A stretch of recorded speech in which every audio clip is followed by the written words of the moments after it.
वक्रतुंड महाकाय सूर्यकोटी समप्रभ निर्विघ्नं कुरु मे देव सर्वकार्येषु सर्वदा. ओम गणपते नमः. नमस्कार मैत्रिणींनो, बघा फेब्रुवारी महिना सुरू आहे आणि या महिन्याची पहिली संकष्टी चतुर्थी अतिशय महत्त्वाची आणि ती तिथी अतिशय फलदायी सुद्धा ठरणार आहे. 5 फेब्रुवारी 2026 वार गुरुवार रोजी संकष्टी चतुर्थी असून सोबतच सुकर्मयोग सुद्धा जुळून येत आहे. शास्त्रानुसार सुकर्मयोगात केलेली भक्ती आणि कार्य हे अक्षय फळ देणारे ठरते. माघ संकष्टी चतुर्थीचा चंद्रोदय कधी आहे, पूजेची वेळ काय असेल आणि गुरुवारची संकष्टी चतुर्थी असल्यामुळे आपल्या आयुष्यातील सर्व संकटे विघ्न दूर करण्यासाठी आणि धनवर्ष होण्यासाठी विशेषतः कोणते उपाय केले जाऊ शकतात, या सर्व प्रश्नांची उत्तरे चला सविस्तर जाणून घेऊया. उद्या माघ संकष्टी चतुर्थी. सकाळीच घरात आणा या झाडाचे एक पान. पतीची मुलाची भरभरून प्रगती होईल. उद्या आहे माघ महिन्यातील अत्यंत शुभ अशी संकष्टी चतुर्थी, ज्याला आपण संकष्टी चतुर्थी किंवा तिलकुंद चतुर्थी असेही म्हणतो. वैद्यकीय कॅलेंडरनुसार फाल्गुन महिन्यातील कृष्ण पक्षातील चतुर्थी तिथी 5 फेब्रुवारी रोजी मध्यरात्री 12:09 सुरू होत असून ही 6 फेब्रुवारी शुक्रवारी मध्यरात्री 12:22 ही तिथी संपणार आहे. म्हणून तिथीच्या आधारे ही संकष्टी चतुर्थी गुरुवारी 5 फेब्रुवारी रोजी असणार आहे. पंचांगानुसार या दिवशी शुभ आणि सर्वोत्तम काळ सकाळी 7:07 पासून ते 8:29 असणार आहे.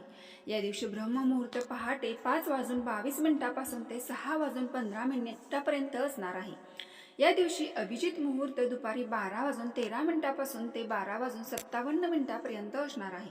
सामान्यतः सूर्योदयाची तिथी मानण्याची प्राचीन परंपरा आहे. मात्र संकष्टी चतुर्थीच्या व्रतामध्ये चंद्रदर्शनालाही महत्त्व आहे. हे प्रदोष काळी करावयाचे व्रत आहे. संकष्टी चतुर्थीला चंद्रोदय आणि चंद्रदर्शन हे अतिशय महत्त्वाचे मानले गेले आहे. चंद्रदर्शन घेतल्याशिवाय उपवास सोडू नये असे म्हटले जाते.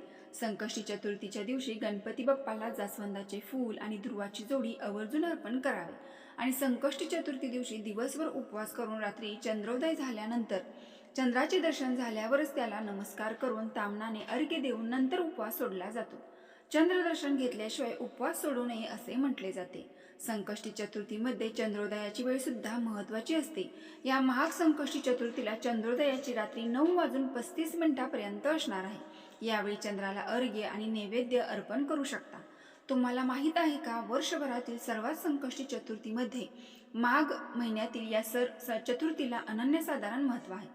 जर तुमच्या आयुष्यात खूप संकटे असतील, आर्थिक चणचण भासत असेल किंवा एखादी इच्छा वर्षानुवर्ष अपूर्ण असेल, संकष्टी चतुर्थीचा दिवस तुमच्यासाठी वरदान ठरणार आहे. आजच्या या व्हिडिओमध्ये मी तुम्हाला अशा एका महत्त्वपूर्ण उपायाबद्दल सांगणार आहे, जो कदाचित कुणी तुम्हाला सांगितला नाही.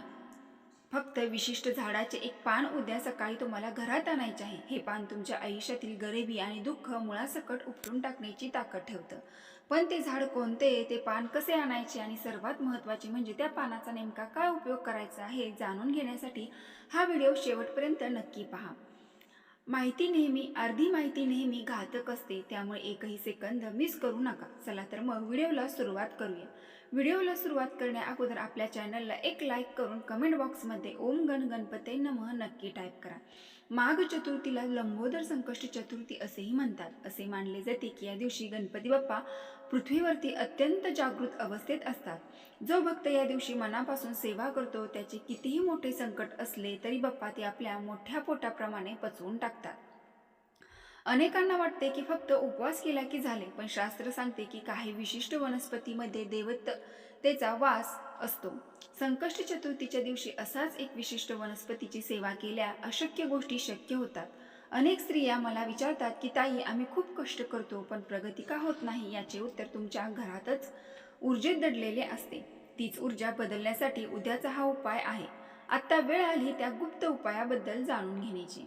उद्या सकाळी सूर्योदयापासून ते दुपारी 12 वाजेपर्यंत तुम्हाला एका झाडाचे पान तोडून किंवा खाली पडलेले असल्यास ते स्वच्छ करून घरात आणायचे आहे. ते झाड आहे शमीचे झाड किंवा पर्यायी उपाय म्हणून पिंपळ किंवा वटवृक्ष, पण प्रथम प्राधान्य शमीला देण्यात आलेले आहे. शमीचे झाड हे भगवान गणेशाला अत्यंत प्रिय आहे असे म्हटले जाते. शमीच्या पानात प्रत्यक्ष अग्नी आणि गणपतीची शक्ती वास करते. पण थांबा, फक्त पान आणून चालणार नाही. ते पान आणताना तुम्हाला एक विशिष्ट मंत्र म्हणायचा आहे आणि घरात आणल्यावर त्याची व्यक्तिगत पूजा करायची आहे. आता तुम्ही विचार करत असाल की एक पान काय चमत्कार करणार, तर मैत्रिणींनो, हे केवळ पान नाही तर ते तुमच्या घरासाठी सुरक्षा कवच ठरणार आहे. नंबर 1, स्नान आणि शुद्धता. उद्या सकाळी लवकर उठून स्नान करा आणि स्वच्छ लाल किंवा पिवळे वस्त्र परिधान करा. नंबर 2, पान आणणे. शमीच्या झाडाजवळ जाऊन प्रथम त्याला नमस्कार करा. तुमची जी काही अडकलेली इच्छा असेल ती मनात बोला. हे बाप्पा, मी हे पान तुझ्या आशीर्वादाने माझ्या घरी घेऊन जात आहे. माझी दारिद्र्य दुःख दूर कर, असे म्हणून एक अखंड न फाटलेले पान घरी आणा. 3, विधी. घरात आल्यावर हे पान गंगाजलाने किंवा शुद्ध पाण्याने धुवून काढा. त्यावर लाल चंदनाचा टिळा लावा. 4, बाप्पाच्या चरणी अर्पण करा. तुमच्या घरातील गणपतीच्या मूर्तीसमोर हे पान ठेवा. सोबत एक सुपारी आणि 1-2 रुपयाचे नाणे ठेवा. 5, मंत्र जप. तिथे बसून 108 वेळा ओम गण गणपते नमः या मंत्राचा जप करा किंवा 1 वेळा गणपती अथर्वशीर्ष पठण करा. विशेष उपाय प्रगतीसाठी. जर तुमची प्रगती खुंटली असेल तर ते पान एका लाल कपड्यात बांधून तुमच्या तिजोरीच्या ठिकाणी किंवा जिथे तुम्ही पैसे ठेवता तिथे ठेवा. हा उपाय केल्यावर अवघ्या 21 दिवसात तुम्हाला सकारात्मक बदल जाणू लागेल. हे शास्त्रोक्त सत्य आहे. अनेक भाविकांनी याचा अनुभव घेतलेला आहे. यासोबतच उद्याच्या दिवशी काही गोष्टी टाळाव्या लागतात. कोणाशी वाद घालू नका, कोणाचे मन दुखावू नका. संकष्टीचा उपवास चंद्रदर्शनानंतर सोडावा. उद्याच्या दिवशी गणेश अथर्वशीर्ष वाचणे खूप फलदायी ठरते. ज्या मैत्रिणींना मुलांच्या शिक्षणाची किंवा लग्नाची चिंता आहे त्यांनी संकष्टी चतुर्थीला 21 दुर्वांची जोडी किंवा गुळ खोबऱ्याचा नैवेद्य दाखवावा. लक्षात ठेवा, तुमची श्रद्धा जितकी प्रबळ तितके फळ लवकर मिळेल.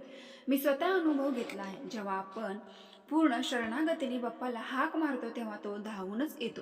माघ महिन्यातील संकष्टी चतुर्थी याची सर्वजण भावी वर्षभर वाट पाहत असतात. हा व्हिडिओ केवळ माहिती नाही तर तुमच्या आयुष्याला कलाटणी देणारा एक विषय आहे.